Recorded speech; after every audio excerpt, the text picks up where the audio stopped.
Selamat pagi anak-anak, bagaimana kabar kalian hari ini? Bapak harapkan kalian selalu berada dalam keadaan sehat. Bapak tetap mengingatkan kepada anak-anak untuk selalu melaksanakan protokol kesehatan, selalu memakai masker, mencuci tangan pakai sabun, menjaga jarak. Karena pandemi sampai saat ini masih ada dan grafiknya cenderung mengalami peningkatan. Mari kita bersama-sama memutus mata rantai pandemi COVID-19 ini. Nah, untuk ilmu pengetahuan alam kelas 8 semester genap, nanti Bapak yang akan mengajar. Nama Bapak Iwayan Sutiawan atau bisa dipanggil Pak Sutiawan. Nah, untuk materi semester genap ini ada beberapa materi yang akan kita pelajari nanti. Nah, di antaranya yang pertama adalah tekanan zat dan penerapannya dalam kehidupan sehari-hari. Nah, di sini akan dipelajari tentang tekanan zat padat, tekanan zat cair, dan tekanan zat gas. Kemudian materi yang kedua adalah sistem pernapasan manusia. Nah, pada sistem pernapasan manusia yang akan dipelajari yaitu struktur dan fungsi sistem pernapasan. Nah, di sana ada organ-organ pernapasan dan juga ada gangguan atau kelainan pada sistem pernapasan. Yang ketiga yaitu sistem ekskresi pada manusia. Sistem ekskresi ini adalah sistem pengeluaran. Nah, yang akan dibahas di sana nanti tentunya ya organ-organ ekskresi, gangguan sistem ekskresi. Nah, kemudian materi selanjutnya adalah getaran dan gelombang dalam kehidupan sehari-hari. Nah, di sini ada getaran bunyi, getaran dan gelombang bunyi dan penerapannya dalam kehidupan sehari-hari. Nah, kemudian materi yang terakhir adalah cahaya dan alat optik. Nah, materi ini cukup padat anak-anak. Nah, cukup banyak materi yang akan dibahas nanti dalam cahaya dan alat optik. Di antaranya ada sifat-sifat cahaya, ada cermin, ada lensa, kemudian alat-alat optik di antaranya ada kamera, dalup, mikroskop dan yang lain sebagainya. Nah, itulah anak-anak materi kita pada semester genap ini secara garis besarnya. Nah, sekarang kita lanjutkan ke materi yang pertama, yaitu tekanan. Nah, pada materi tekanan ini seperti yang sudah Bapak sampaikan tadi sebelumnya, akan ada 3 subbahasan, yaitu tekanan zat padat, tekanan zat cair, dan tekanan gas. Nah, untuk pertemuan sekarang kita akan fokuskan pembelajaran kita pada tekanan zat padat.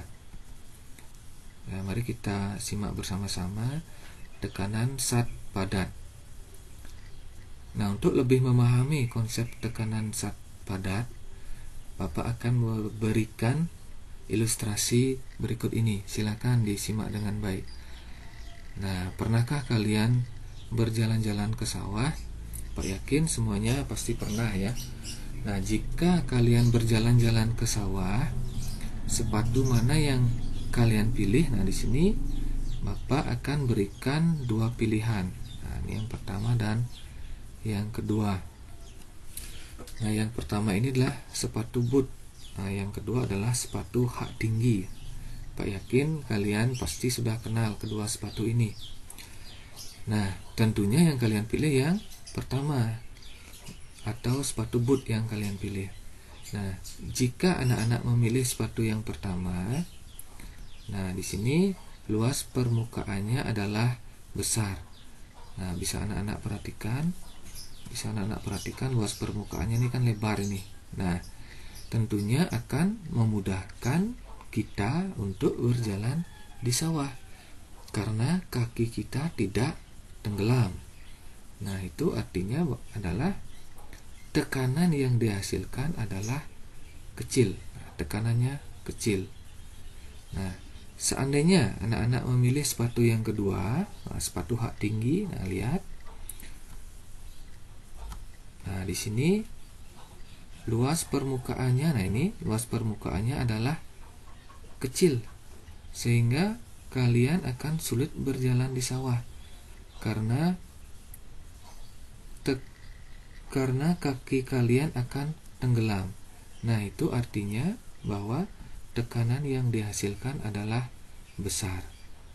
Nah, dari dua ilustrasi tersebut dapat kita simpulkan bahwa, nah, sebelum Bapak ke kesimpulan, coba kalian lihat di sini luas permukaan besar, tekanannya kecil.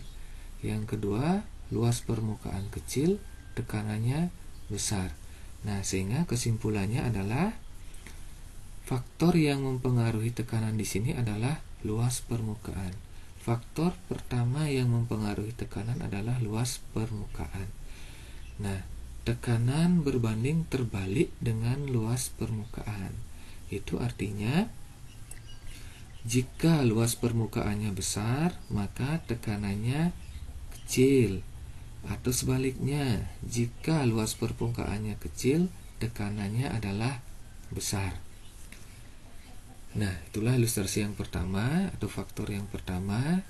Sekarang Bapak lanjutkan ke faktor yang kedua. Silakan disimak dengan baik.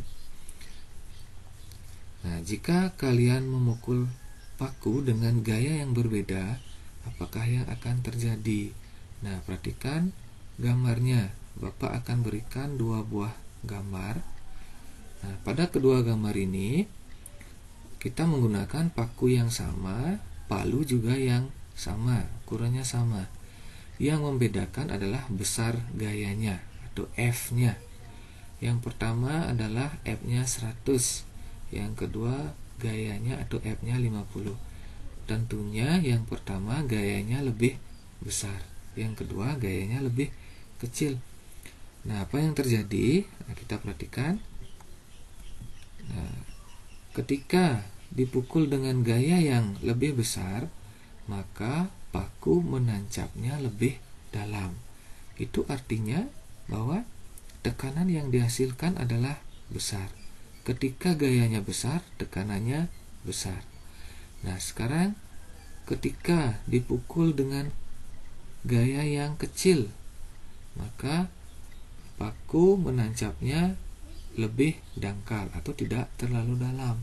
Itu artinya bahwa tekanan yang dihasilkan adalah kecil.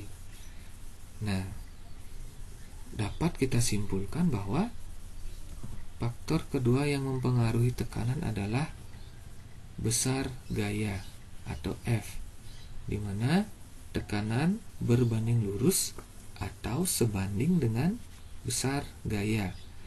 Jika gayanya besar, maka tekanannya adalah besar. Atau sebaliknya, jika gayanya kecil, maka tekanan yang dihasilkan juga kecil. Nah, bagaimana? Sejauh ini bisa dipahami ya? Nah, kalau bisa, sekarang kita lanjutkan. Nah, secara matematis, tekanan dapat dirumuskan. Sebelum ke rumusnya, kita ambil kedua faktor tadi yang mempengaruhi. Yang pertama, tekanan sebanding dengan gaya. Yang kedua, tekanan berbanding terbalik dengan luas permukaan. Nah, maka secara matematis dapat dirumuskan demikian anak. P sama dengan F per A. P adalah tekanan. Tekanan satuannya Newton per meter persegi, atau bisa juga satuannya adalah Pascal atau PA. F itu adalah gaya, itu besar gaya. Nah, satuan gaya itu adalah Newton. Kemudian A adalah luas bidang tekan atau luas permukaan. Nah, satuannya adalah meter persegi. Nah, seandainya yang bekerja pada benda itu adalah gaya berat, maka rumusnya bisa kita modifikasi menjadi seperti ini. P sama dengan F per A. F-nya ini adalah gaya berat, sehingga menjadi M kali G. Nah, apa itu M, apa itu G? Pak yakin kalian sudah tahu. Nah, ini M itu adalah massa, satuannya kilogram. G itu adalah percepatan gravitasi, satuannya meter per sekon kuadrat. Nah, demikianlah rumus dari tekanan. Nah, untuk lebih memperdalam pemahaman kalian mengenai tekanan zat padat, Bapak akan berikan satu buah contoh soal. Nah, silakan anak-anak perhatikan. Sebuah balok terletak di atas lantai seperti gambar berikut. Nah, lihat baloknya. Ukuran balok ini adalah 50 cm kali 40 cm kali 80 cm. Masanya 800 kg. Jika G atau percepatan gravitasi sama dengan 10 meter per sekon kuadrat, maka tekanan balok pada lantai adalah, nah, apakah A, B, C, atau D? Nah, sekarang kita lihat penyelesaiannya. Penyelesaian pertama, seperti biasa, anak-anak buat dulu diketahui. Nah, dari data diketahui bahwa panjang balok P-nya 50 cm. Nah, ini kita ubah dulu 50 cm-nya jadi 0,5 meter. Kemudian lebarnya, nah ini lebarnya, lebar balok itu adalah L 40 cm. Kita ubah juga jadi meter, jadinya 0,4 meter. Kemudian tingginya T sama dengan 80 cm. Nah, kita ubah juga jadikan meter, 0,8 meter. Nah, masanya adalah 800 kg, M 800 kg. Dan percepatan gravitasi bumi, G-nya adalah 10 meter per sekon kuadrat. Nah, apakah yang ditanyakan? Ditanyakan adalah tekanannya. P sama dengan berapa? Nah, jawab. Pertama, kita pasang rumusnya. P sama dengan F per A. Karena di sini yang bekerja adalah gaya berat, maka F-nya kita jabarkan menjadi M kali G. Pak ulangi, F-nya dijabarkan menjadi M kali G.